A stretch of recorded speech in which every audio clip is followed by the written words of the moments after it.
Hello,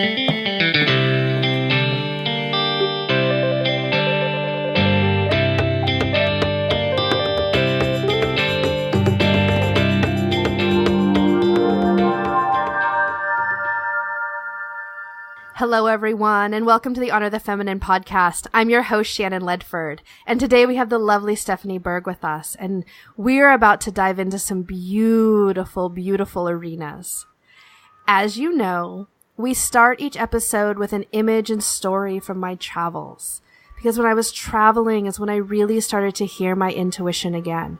She'd gotten lost in the day-to-day chaos, noise, and expectations.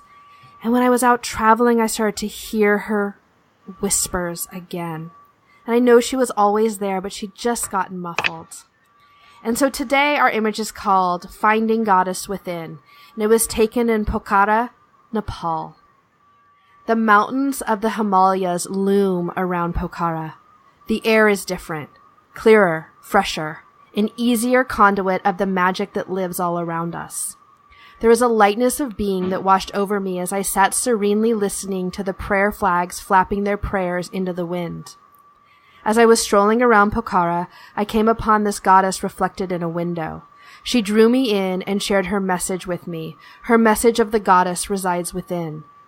It is your divine right to know her and commune with her. And this is the image that reminds me of our guest today, Stephanie Burg. Stephanie, welcome. Thank you so much for having me, Shannon. I'm so excited to be here. Me too. So share yourself with us. Tell us about you. As you ask that question, it's like, the thing that comes to mind is like, I am on the path. I am on the path. I am seeking. I am figuring out who I am in every moment. And I think that that's constantly changing. I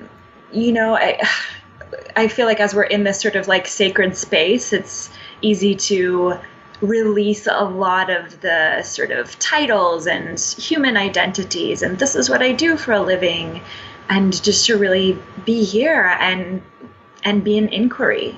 Like, where am I? Who am I? What do I want, out of this lifetime? So thank you for letting me access that. I am 37. I live in Charleston, South Carolina. I am a daughter, a wife, a stepmom, a twin. I was a professional ballet dancer for over a decade, and that's really informed so much of my artistry in this life and the work that I'm doing today. I am technically considered a board-certified nutrition and lifestyle coach.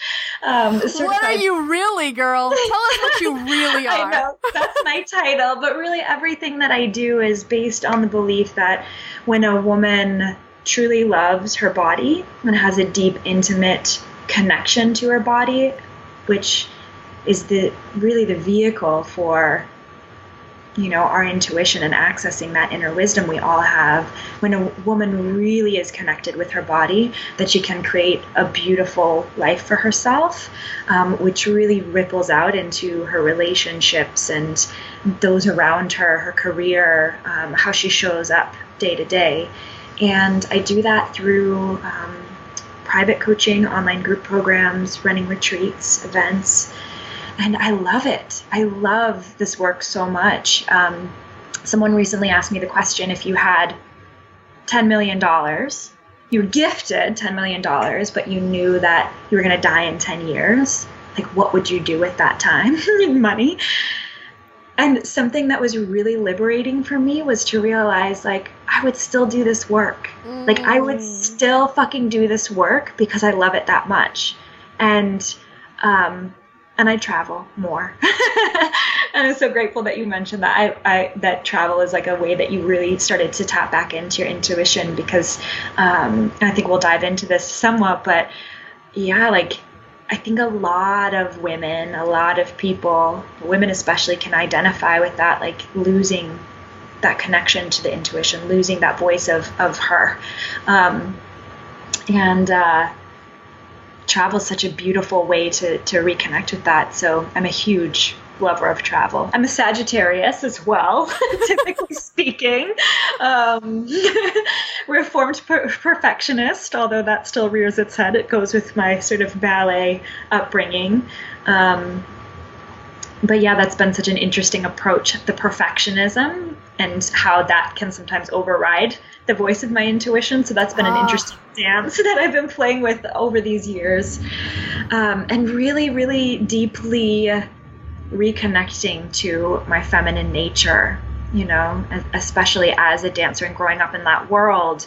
It's such a beautiful feminine art form. Like you see it, and it's like this sort of epitome of woman, and femininity, beauty, grace, flow.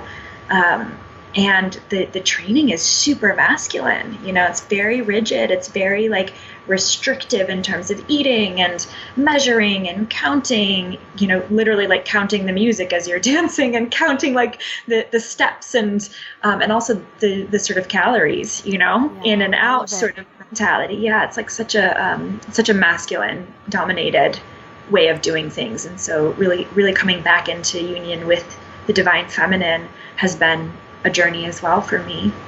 So that's a little about me. Can you speak to a little, when you're speaking into the disconnection that we, as a society, have from our bodies, that each of us is pretty disconnected or working to be more connected. Can you speak into your journey back to that connection? With my body? Yeah. Yeah. So here's the interesting thing. Like, as a dancer, you'd think, oh, you're so connected to your body. And I was connected to my body, but from a sense of control.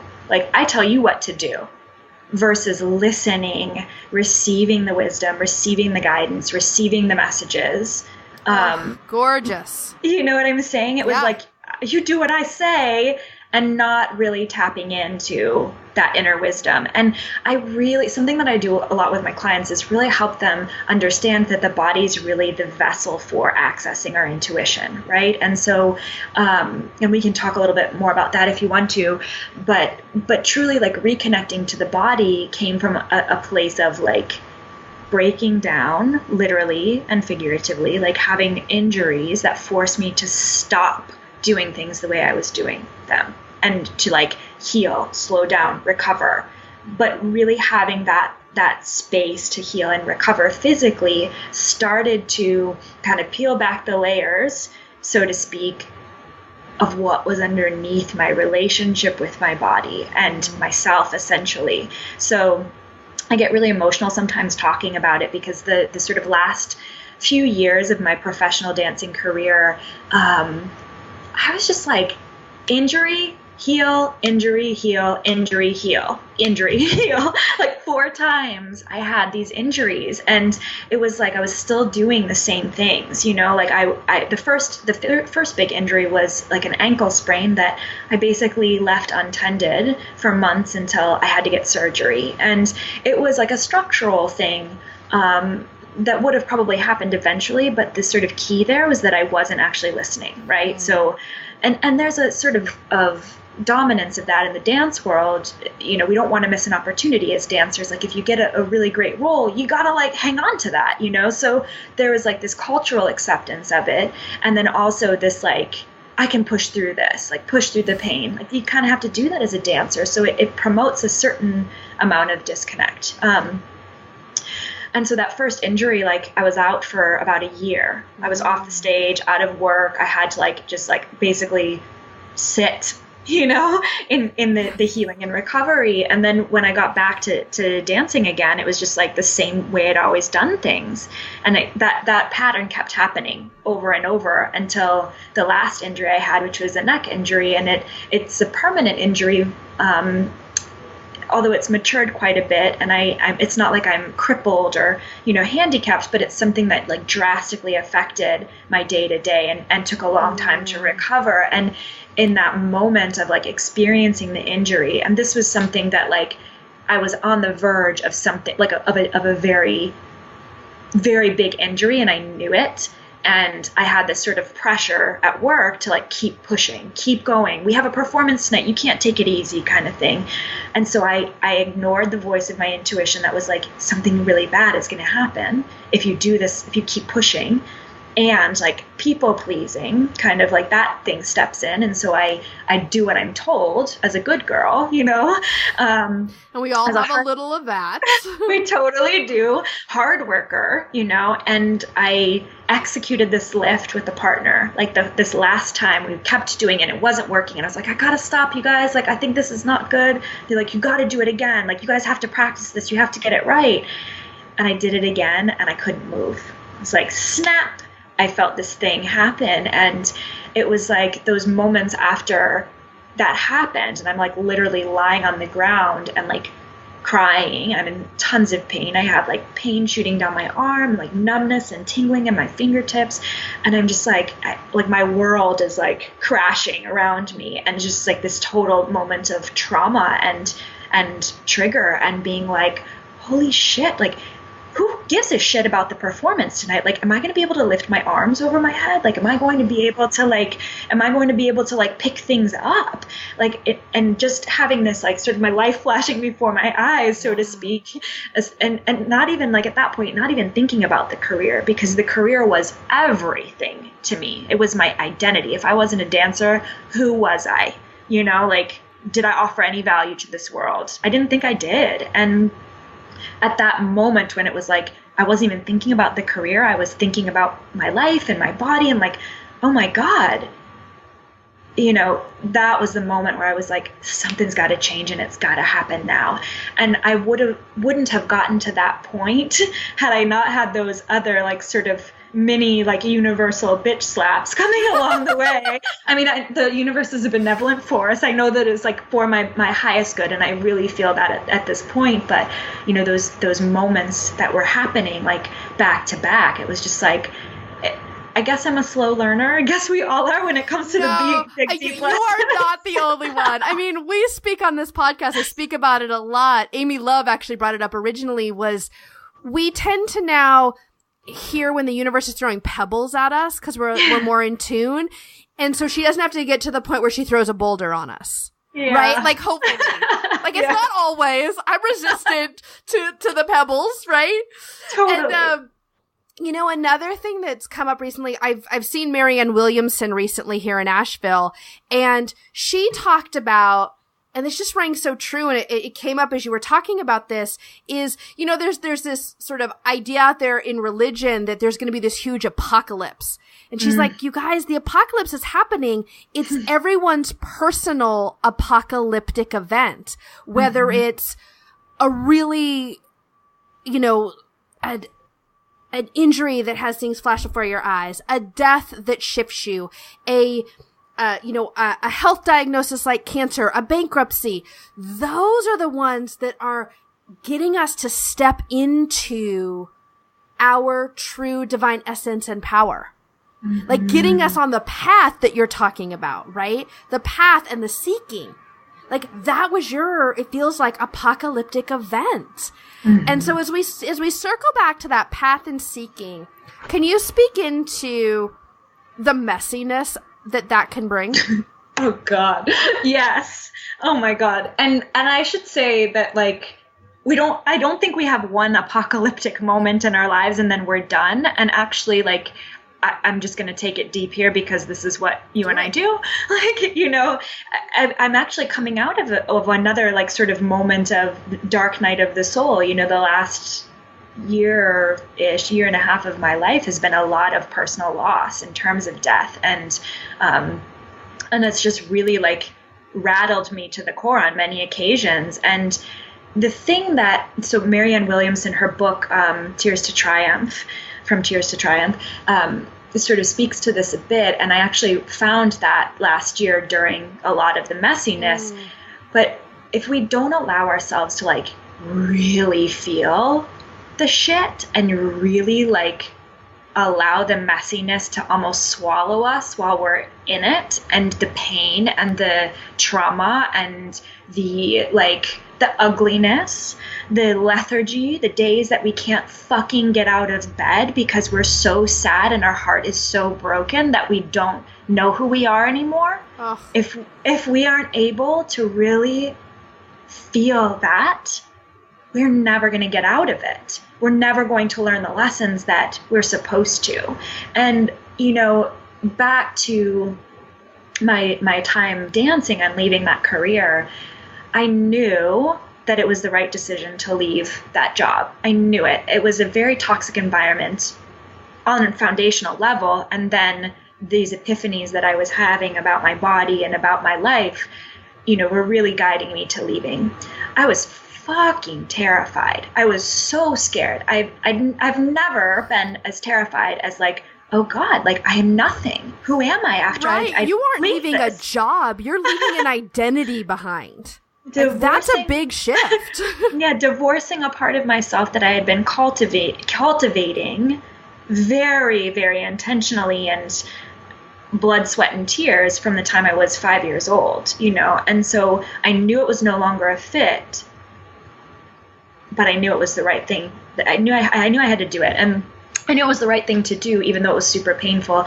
And there were many days after that, final, I'm done, where I couldn't get out of bed. I felt just, who am I? Who am I? What am I doing with my life? What's my purpose? All of these questions that come up when we have a significant transition in our life, whatever that may be. And,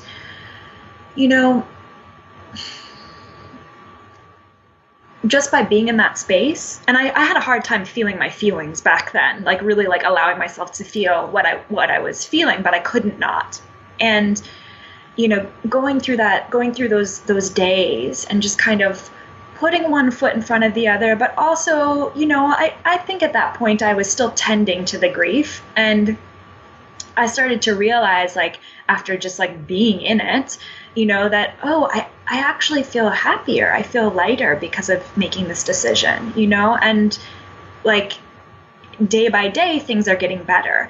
Now, I still had connections to the dance world, and I still was active in, in the community of dance, the arts community. So there was still that connection, and I still have that to this day. But I will speak to, the last year where those deep personal losses, and I've written about this a little bit.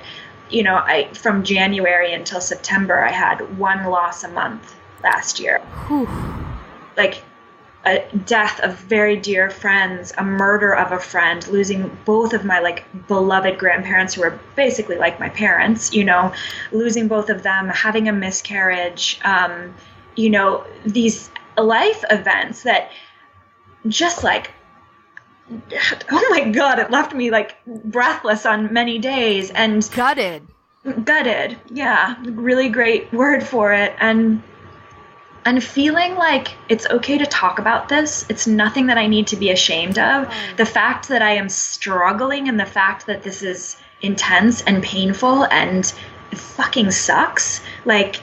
It's okay for me to be in it. And, just recognizing that I'm different as a result of those things. I'm not totally over it. I'm still there are some days where, the stroke of grief will come in, but just knowing that this is part of being a human in this world, and sometimes being able to drop to the depths of the grief and the pain and really feel that fully allows those beautiful, joyful, vibrant moments of life to be even more so. It's my capacity to feel the pain directly affects my capacity to feel the joy. Oh. That's so gorgeous. And I want to speak into for a second that grief to me is the most enigmatic emotion, feeling, because it shows up differently for every person, even if you're navigating it, say, with your twin over your grandparents or something, right? It still shows up differently for each of you, and then it shows up so differently as you dance with it and move through it even over something. Like, it's so enigmatic. Mm-hmm. Gosh, yeah. And I have to say, like, that last year was the first real tangible experience with grief that I have had as an adult. And God, was it a lot in 1 year, like, oh my God. Like, some days I'm just like, how did I navigate that? How am I navigating this? Like, I have these like moments of amnesia, and I call that having stepped into some grief before I had a lot of tools, in my 20s. I called that zombie mode. It was like, it was literally one foot in front of the other because I could do that, I guess. But yeah, it was, you were definitely not getting any kind of full expression of me. Yeah. Yeah. And I think like we don't always have the tools and the skills, like to navigate those things. And there's also, Marianne Williamson talks about this too, like culturally, like we're not in America, we're not like allowed to grieve. It's kind of like, get over it quickly. And I mean, shit, I'm 37. My grandparents had been in my life, my entire life. It's like, I'm supposed to get over this in a month? How? Even if I'm, knowing that their health is declining and they're passing, like how? How is it supposed to be like, once it actually happens, how do I just let it go so quickly? And then the sudden tragedies, like those things, I mean, it really called into question like my beliefs about everything, and really the most important thing was, how am I spending my time? Am I doing what I really want to be doing? Am I showing up as the person I want to be in this world, knowing that life could end in an instant? And really started to, and I'm not saying I figured it out immediately. Like, it's not like that happens overnight, like, somebody passed away tomorrow. I'm like, I've learned all the lessons. No, I mean, this is a constant dance, because even so, looking back at the end of the year in December, I sort of had this like, regular ritual that I do around like reflection and releasing. And I realized a couple of things. So I miscarried in February. And as I was like looking back, I actually like picked up a planner that I had for the year. This is so interesting. And I flipped through to like look at what I had done in the year, like what were the significant moments that stood out. And I realized like I gave myself a week after my miscarriage to sort of grieve, and then I got right back to it. And my schedule was really full, and I didn't really give myself fully the space to just like be gentle, be in it. And I mean, I grieved a lot. Like that was actually a pretty intense experience for me. It called up a lot of like childhood physical trauma that I have experienced, and just like, am I in control of my body? Like it brought up a lot of stuff for me. But just noticing like the instance, sort of back to like my experience when I was dancing, this like repeated experience of quote unquote forced surrender. It's like, it took me a while to learn. It took me a while to like really get the message, really get the lesson. Like, what are you doing? Who do you want to be? Like, who do you want to show up as? How are you treating yourself? Are you giving yourself the space to be fully here and to be fully like present to the experiences that are being given to you? Here we're going to take a sacred pause. And I wanted to share with you that I've been reflecting on my relationship to the feminine and how I've been really intentional about honoring my divine feminine over the last few years. And as my work's evolving, it's now including the sacred masculine energy and weaving the sacred masculine and the divine feminine energy together within me. It was as if the divine feminine needed to rise so that the sacred masculine within me could awaken and they could start to dance together. And now I'm offering a journey with Ava Aldinolfi to remembering divine union. And the doors are open for this now through October 25th and will begin November 1st. And remembering divine union is an 8-month journey where you'll really drop into yourself and find those threads that you can weave together and feel and remember your true power, your divine essence. So the invitation is for you to drop in with Ava and I on a free 30-minute energy activation call. You can go to rememberingdivineunion.com to schedule yours. And there you can feel into the program, the Remembering Divine Union program. And if this sparks anything in you and you're listening in real time, we invite you to come drop in with us. All right, back to the show. Can we circle back now to the people pleasing and to a hell yes, which is something you and I talk a lot about? Yeah, so we absolutely can. This is like very much happening in my life right now. But it's such a beautiful transition from I'm stepping into how do I want to show up, what's really important to me, and then for this people pleasing that's conditioned into so many of us as women in to different degrees, and then figuring out what our hell yes is.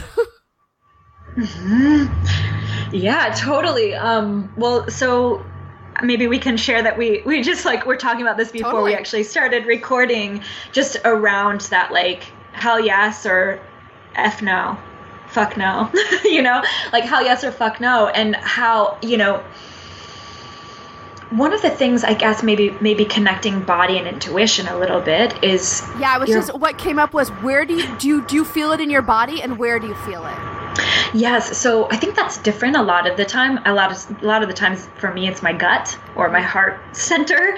But our bodies are such amazing tools for helping us to access our intuition more fully, right? And I think when it comes to what's a hell yes and what's not, we always get those signs. I mean, there's the research, the science that talks about the gut-brain connection. Our bodies and our inner wisdom are just so deeply connected, our bodies and our intuition. And so I have found within my work that when women are not really caring for their bodies, that they have a harder time accessing their intuition, because it's kind of the wiring's gunked up. The wiring isn't as clear. It's not as clear of a channel as it could be.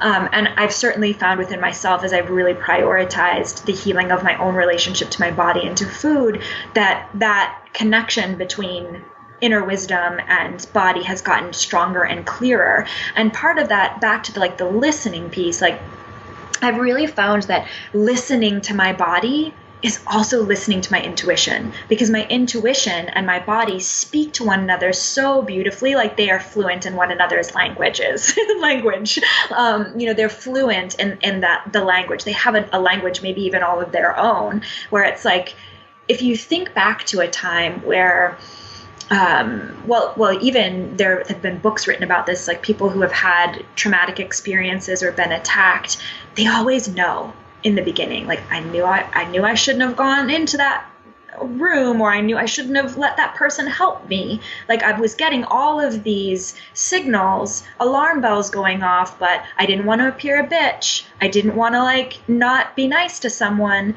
And so I ignore my intuition and this happens. Something awful happens. And obviously that's an extreme version, but we always know, our bodies are always alerting us, whether that could be feeling sick to your stomach, or just energy leaving your system really quickly, feeling drained, or ugh, just that overall ugh, so if you think back to a time, and this can be something as simple as, we were just talking, if you said yes to something that you were actually a no to, and the resentment that you sort of feel that is self-inflicted, but you feel that after saying something that you're actually a no to, you're the resentment or the dread around, keeping the commitment, the energy draining your system. Like energy is a big thing. Energy and anxiety, I think, are ways in which the body really shows us what's up, you know, so where we're not in alignment, you know. We were talking about maybe you could share your experience. I don't know if you want to share that example that we were talking about. I can totally share this example. So I have this absolutely dear sister. And I mean, this is such a simple example, but I knew she was going out of town, and she called me and she's like, oh my gosh, my dog sitter just canceled on me. Would you come and let the dog out this time, and this time while we're gone? And I was a no. Like, I was an absolute fuck no to this, right? And so it was one of those times where it actually landed in the moment where I really needed to say no so that I didn't create resentment. I didn't pour my resentment of saying yes and then doing it into our relationship. And I said to her, oh my gosh, I love you so much. And out of love for you, I want to say yes, but I'm a no to this. Mm-hmm. And I can offer the name of a friend who I'd really trust to come watch your dogs. And if you absolutely can't find anyone else, I will do it. But what that does for me is it lets her know how much I deeply love and care about her. But then I don't pour my resentment into our relationship because I spent 25 minutes driving back and forth to her house 3 times over a weekend when dogs aren't my thing. I actually said to her, if you were asking me to take your kids for 2 days, I'd be a yes. But not your dog. Like that, and that actually speaks to who I am. Right? Yeah, I love that so much. And actually that I think is really empowering for anyone listening to really know that it is okay to say no. And also to express your love for the person. Like I'm so like loving the way that you share that. It's really reframing things for me. Like to be able to say like, I love you so much. And actually I can't do this because I don't really feel it. You know, I don't really want to do it. Yeah. You and I were speaking into, you disappoint that sister in the moment because you've said no. But that to me, that disappointment very often dissipates a lot more quickly, especially when you're able to articulate what's going on, than the resentment that you've poured into the relationship that she doesn't understand why it's there because you've self-imposed it onto your sisterhood with her.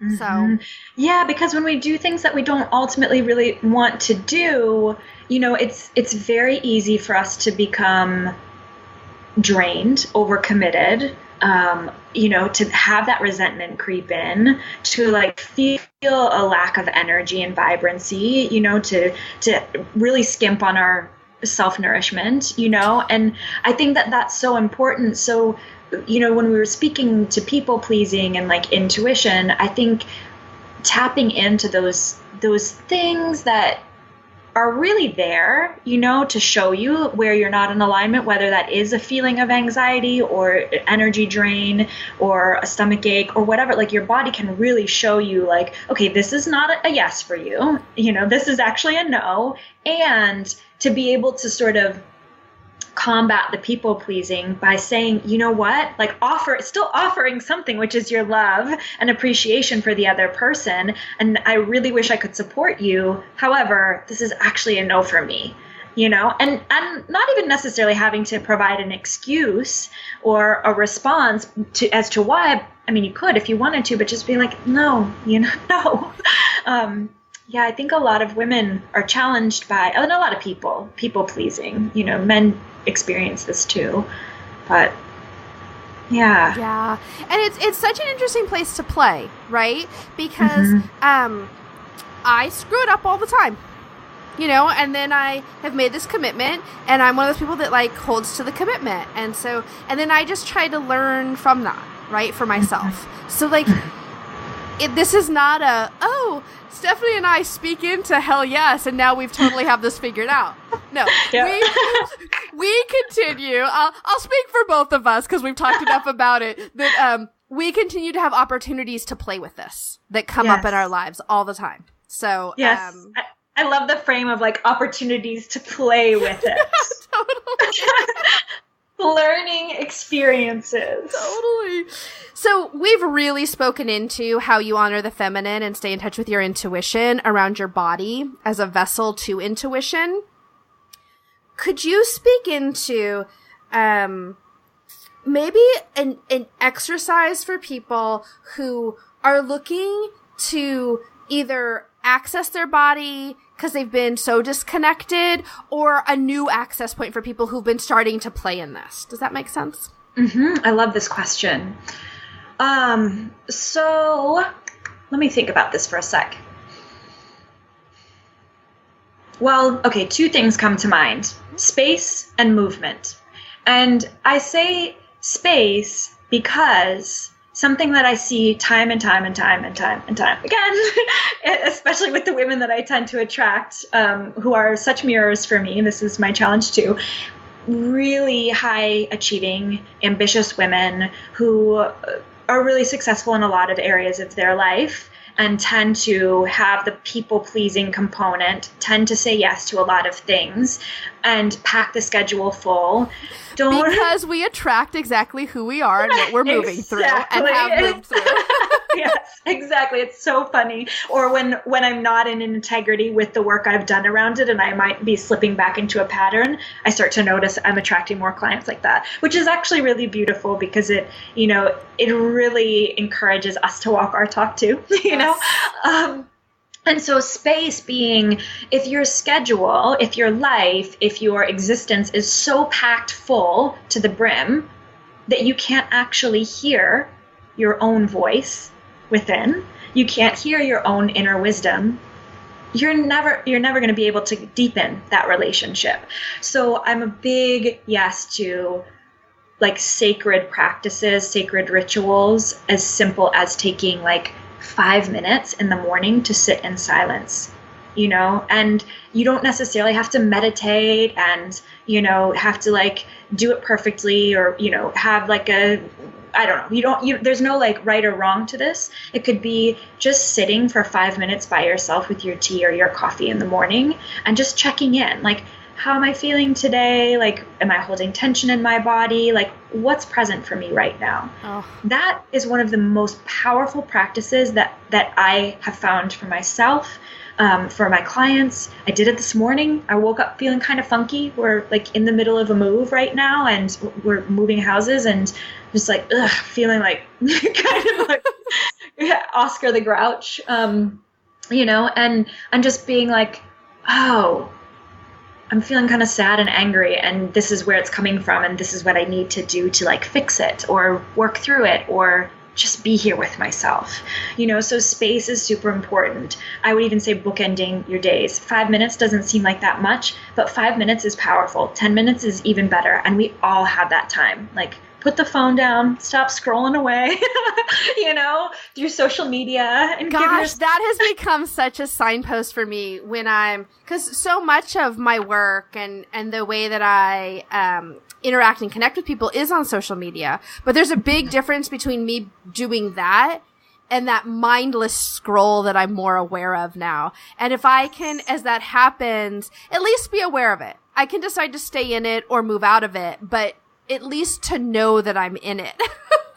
Yeah, totally. And honestly, like, I don't know about you, but I, like, as a sensitive individual, I am very sensitive, and I find it drains me. Mm-hmm. Like, actually looking at the screen and sometimes like filling my mind with whatever is out there, you know, can just feel really draining because someone said to me, if you pick up your phone first thing in the morning and start like checking your things, it's akin to like giving your creative energy away. Mm. And I really believe that and found that to be true. You know, we're leaving ourselves right away. And so I am very, to the best of my ability, I'm very, very, much of a stickler about my morning time. You know, I get up before everyone else, even if it's 30 minutes, and I sit, like I take the time to sit, you know, and I like don't have a super structured, rigid morning routine, but I have the things that I know make me feel really great. And grounded and connected to myself. And I will tell you that those mornings or those times in my life where I'm feeling really anxious or really ungrounded, I look and I'm like, oh, I haven't been doing my practice. I know that like in our self-development world, like the morning ritual is like such a big thing, but it's like the cliche because it actually works. And it's so powerful. It is like one of the most powerful things. So, and we're really talking about simple changes, right? 5 minutes. Yeah. 5 minutes here, 5 minutes there. And for me, one of the most impactful simple changes that I did about 18 months ago was to stop sleeping with my phone right next to me. Oh, girl. And now it lives and charges downstairs in the kitchen, which means first of all, I'm not looking at it as I go to sleep at night, and then I'm not grabbing it as I roll over and wake up in the morning. And it's been this huge, beautiful change. And I can hear, if you're still doing that, but desiring a little more space like Stephanie's talking about, and you're like, but it's my alarm clock, please go buy an $8 alarm clock. Yes. Yes, or sometimes, you know, if people have a difficulty waking up, just put your phone like in the other room, so you have to get up and turn the alarm off. You know, it's like there you go. No, stop snoozing. Yeah, totally. So that's space, right? So like creating space to hear our inner wisdom. That's a big one for people that are like wanting to you know, sort of reconnect to that or feel like they're new to it.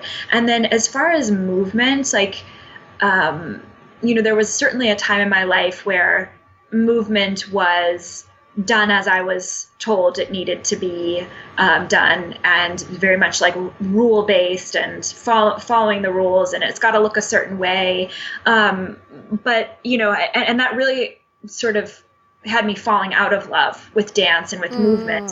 And I took a hiatus. Like I took some time to like not do anything to let my body heal, but returning to movement from a place of inquiry and seeking and joy and connection with my body has been the biggest game changer. And so I would say like it can be as simple as a walk, you know? I mean, that is great. Get out in nature, like leave the phone, please.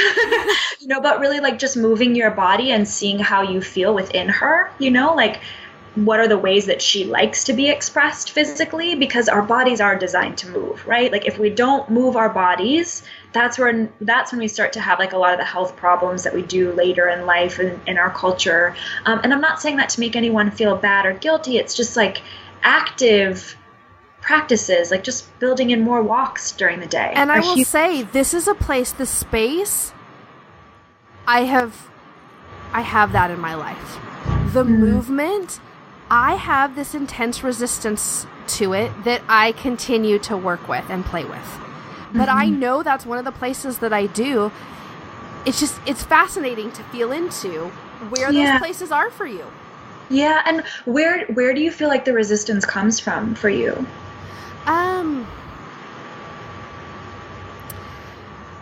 I think I have this story that if I don't like put on the workout clothes, go to the gym, work out for 90 minutes, that all of a sudden it's like not worth it somehow. Right? I totally feel you. There's some of the, my days are really full and I love the way my days are full, but then I want to sit, right? And check out a little, and somehow the movement doesn't let me do that, which again, an old story. And so I just keep playing with getting into a ritual of sacred movement that feels really good. And I think there's something for me around figuring out for me what that looks like in the different phases of my cycle, my monthly cycle. I love that. And I totally feel you with that too. And the reason I ask is because I think sometimes, and you said something that I hear all the time, all the time. It's like, you know, we think it has to look a certain way in order to quote unquote do it right. And I had that too, you know, coming from the dance world, it was like 9 to 5, I danced all day long. And so after leaving that and then retiring in the last few years, it's like, well, if I'm not dancing all day long, I didn't do anything. And I really had to like take that. I really had to work through that and start to realize like, whatever I do, if I'm moving my body, if I were to get up out of this chair and stretch my arms and like do a little like rotation, of my waist, like that also counts as movement. And so really reframing like how we look at like quote unquote exercise, and so one of the things that I really think is important is to, particularly like as you're talking about the phases of your cycle, like that it comes back to that listening. Like, what does your body actually want to do during those times of the month, And so like when you're bleeding, like naps count as exercise in my book, like taking time to just like relax and recharge because, you're tired. Your body's going through a big cleansing. Like you want to actually like just not do anything, and that's okay. Like we are not the same week over week throughout the month, So I like to really think about like, how do I want to feel today,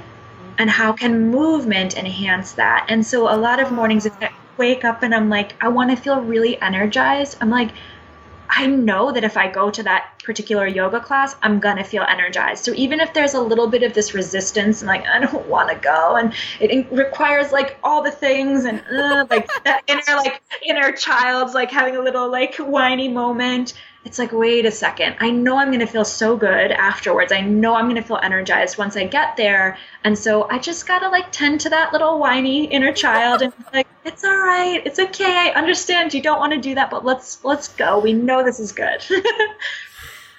Yeah, if I need a little more of that conversation in my life, I think. Yeah. So my love, are you ready for the random questions? Yes, totally. Okay. So if you could sit down with any woman, alive or dead, for a chat and tea, who would it be? Oh my gosh.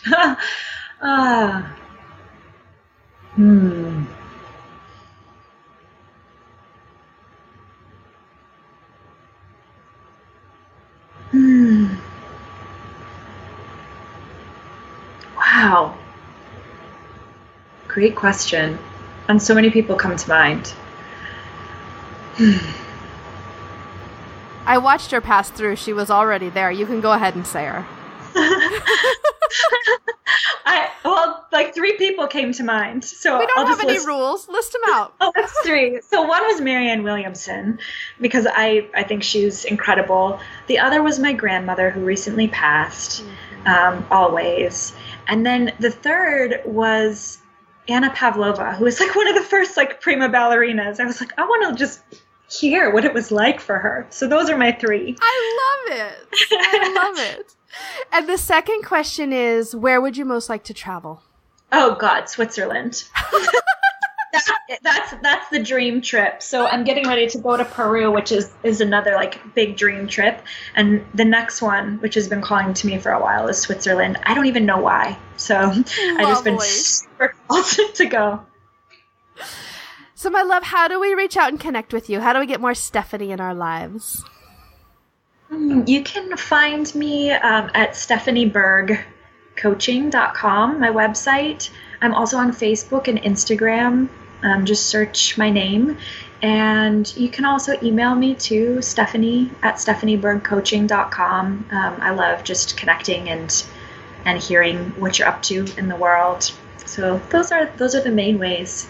Excellent. And we will put all of that over at the show notes for this episode at honorthefeminine.com so that everyone has a really easy way to access you. Awesome. And all of your magic and wisdom, love. Thank you for today. Thank you so much for having me. It's so great to connect with you and just be here with you and everyone else. I loved being with Stephanie today. She's so brilliant. And I love our conversations around what's a hell yes, right? And really feeling that in your body. And she is so masterful in really helping women tap into their bodies as a way of knowing ourselves better. And for that, I love spending time with her. If you want to drop in with Stephanie, you can go over to the show notes at honorthefeminine.com, and you'll have all the links there. Also, as I spoke about in the middle of the episode for the Sacred Pause, we are offering Remembering Divine Union. And it's this beautiful place to drop into your true essence, your divine power, and it'll affect all the areas of your life. That's been my experience, that it's amplified all the areas, and created space for me to show up more fully as myself. And so we do offer a free energy activation call, and those will be going on through October 24th, 2017. So if you're listening in real time, you can go to honorthefeminine.com and schedule yours today. And if you love this episode, please share it with a friend. It's how I find all the new podcasts that I love. And subscribe. We have some really brilliant guests coming in the coming weeks, and you don't want to miss any of that. All right. Have a magical day.